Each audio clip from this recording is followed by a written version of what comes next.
Hey and welcome guys. Today's project, as you see, is the Battlestar Galactica Colonial Viper. This is from Moebius.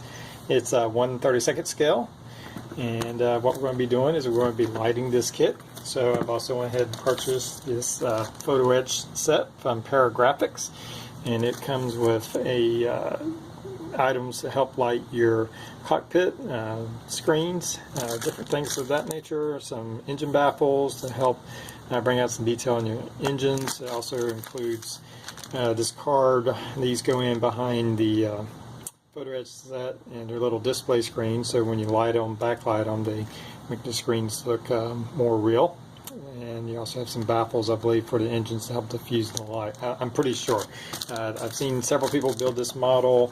I've been watching a couple of great videos. Interstellar Modeler actually does this model with this particular kit, and so I just watched how he did it. And basically, I'm going to be doing all the things he did as far as the build, putting in the photo etch. Now I'm going to do my own thing with some of the lighting. I'm going to experiment around with some of the lighting. Not sure how I'm going to display this yet. I have a couple of different ideas I'm kicking around, so I'm not going to commit to anything right now as far as the base and what I'm going to do with that. So we're just going to dive into it and just go from there.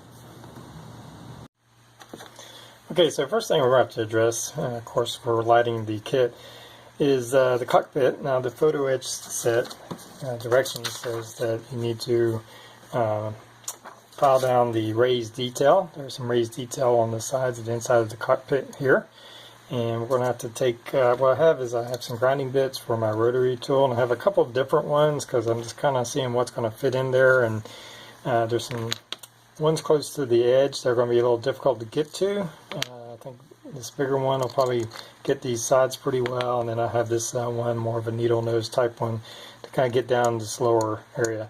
So I'm just going to take my rotary tool and do the majority of work of getting that off there. The directions on the graphics say it doesn't have to be completely smooth, but we do want it to fit well, so we're going to grind it down and then use some sanding strips and sanding paper to smooth it out to make sure we have a good fit. So I'm just going to get busy with that. Alright, so I've sanded, or I've removed the raised detail, and I used my rotary tool with some different grinding attachments. I used 3 or 4 different grinding attachments to kind of get the bulk of the material off, but then I also went in with my sharp X-Acto knife to kind of get some of this stuff that was close to the edge where my the rounded grinding tool just wasn't connecting to. And then finished up with a little, this is very coarse sandpaper, just tore it a little bit and sanded it in to kind of get it smooth. It's not perfectly smooth, but it doesn't have to be perfectly smooth.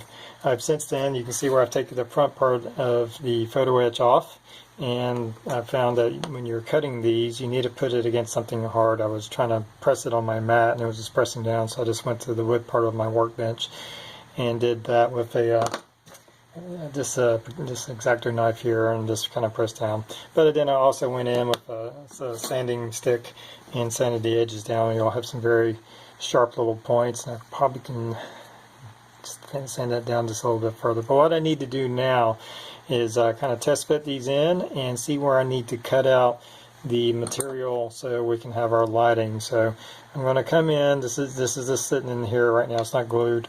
And kind of mark out where I need to cut out. So I'm going to have to cut out this whole section right in here, and I'll probably just give some guidelines and remove the bulk of all that. I won't try to do each individual hole.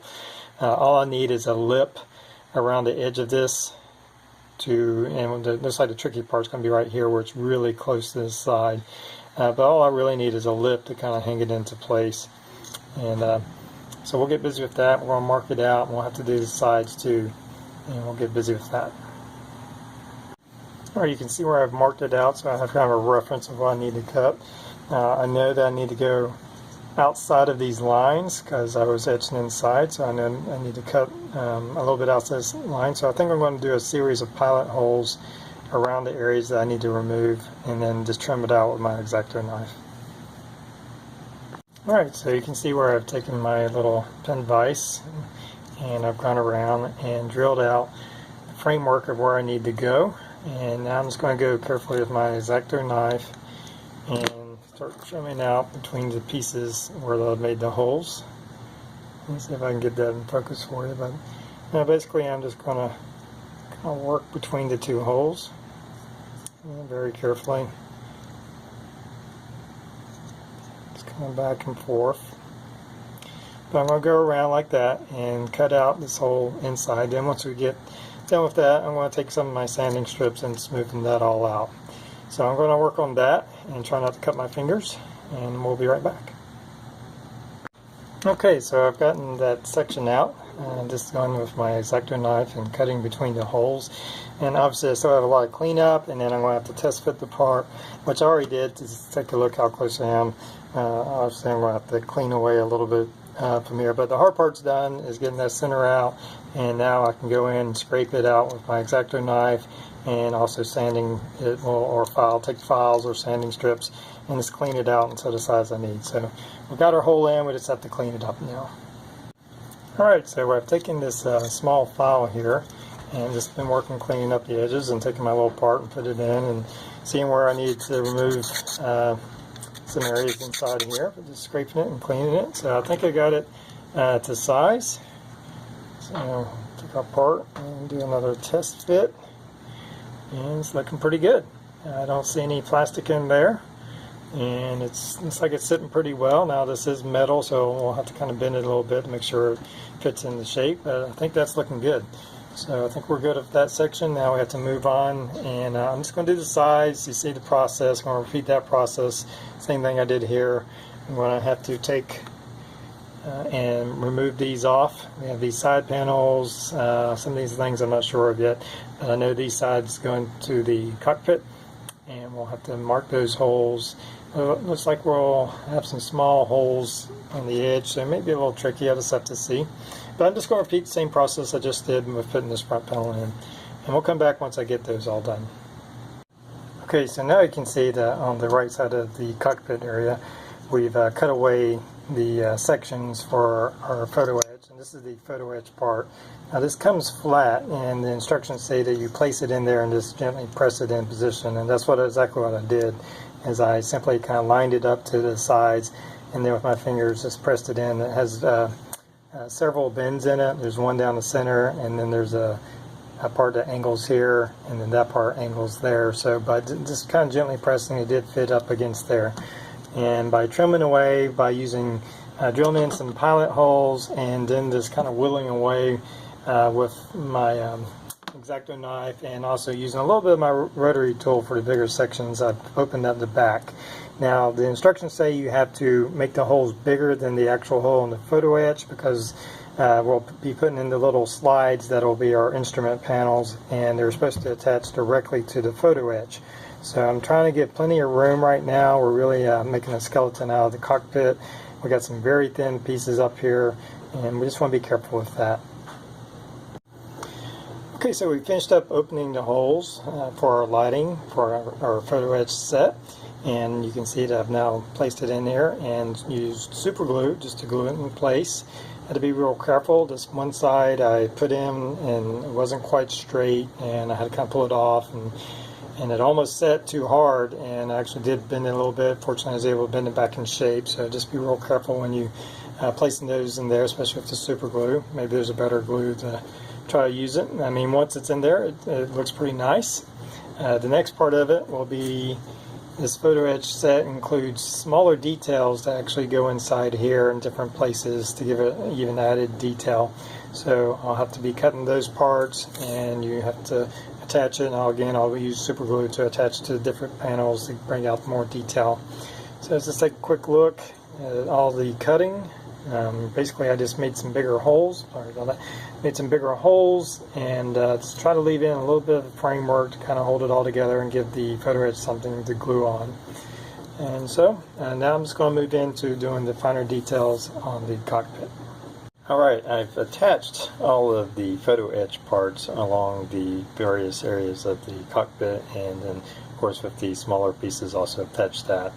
Once I got that completed, I put on a coat of primer, and this kind of looks like primer. This is actually, I first went with a dark gray from Vallejo and airbrushed on that. It looked a little bit too dark for me, so I decided to go with a light gray. This is Vallejo's light gray. paint, and they coated that. And what I'm going to do, once this dries, I just did the light coat of the light gray, and once this dries I'm going to put on another clear coat of just some Rust-Oleum satin clear coat. And then from there we got to move on to attaching our little pieces on here. I went ahead and cut one that I wasn't really planning on using, but just to try to figure out how I'm going to have to trim it up to fit in the back part in here. And so I kind of got it designed that would fit in here and still cover the openings. There's a lot of different ones that's going to have to be attached. They give you several options for your front screen. I think I'm going to go with the one right here. Kind of looks like a targeting area. I think that looks pretty cool, and we'll attach those. So it's going to take a little bit of doing and tedious work, so I'll come back once I get all these transparent screens attached onto the cockpit. Okay, so now I have attached all the slides to the cockpit area, and just take a look at that. There were some areas where they didn't provide slides. There were some small areas over here. At least I didn't see any for it, but you can see where I've attached some of these slides.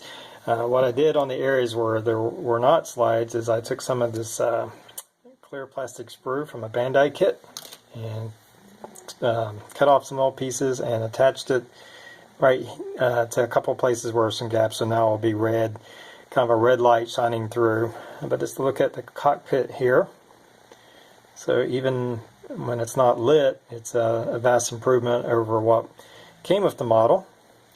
And I'm about to attach it to show you how it is, but I'm going to show you what I did to the inside of the cockpit.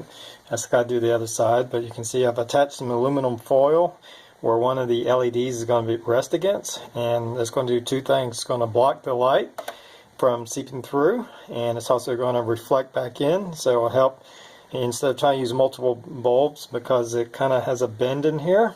Instead of putting two bulbs to cover area, with this in place, it'll help reflect the light enough to where I can get away with one bulb on each side, and I'll have to have one bulb up front. So I haven't really got around to addressing how I'm going to attach the front bulb. I'll have to make something to get it centered, but for now I'm going to hook it up and show you what there. You can see where I've taken some acrylic paint and black paint and finished out some of the rest of the cockpit just for light blocking purposes. So we have our aluminum foil, and that was just a little bit of super glue and pressed in position, and it seems to be holding in there quite nicely. So let me put the cockpit in, put the light, and then let's show you how that looks.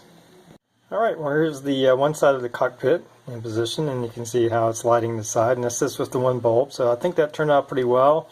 You can see where the red pieces make a nice red effect, give some red lights instead of just one clear piece. Clear light gives us a little bit of color, different colors in there. Anyway, I like the effect, and eventually we'll take a light and put it around the front here, and it will light up those lights right here, but I'll have to get it centered and find which looks the best in there. So looking good. I got to do that to the other side, but I'm quite happy with how that's turning out. One other piece, I guess this goes also with the cockpit, is just working on painting the pilot right now. Not sure if I'm terribly happy with them. This is not one of my strongest areas. I think he's okay, but we still may work on him. I'm not real sure about this brass color I've used for the helmet. We're going to have to tone that down and do a different color on that. But that's how he's coming along, and I think this is where we're going to end this episode, and hope you're enjoying it, and we'll pick more up with the rest of the lighting build when we come back on the next episode.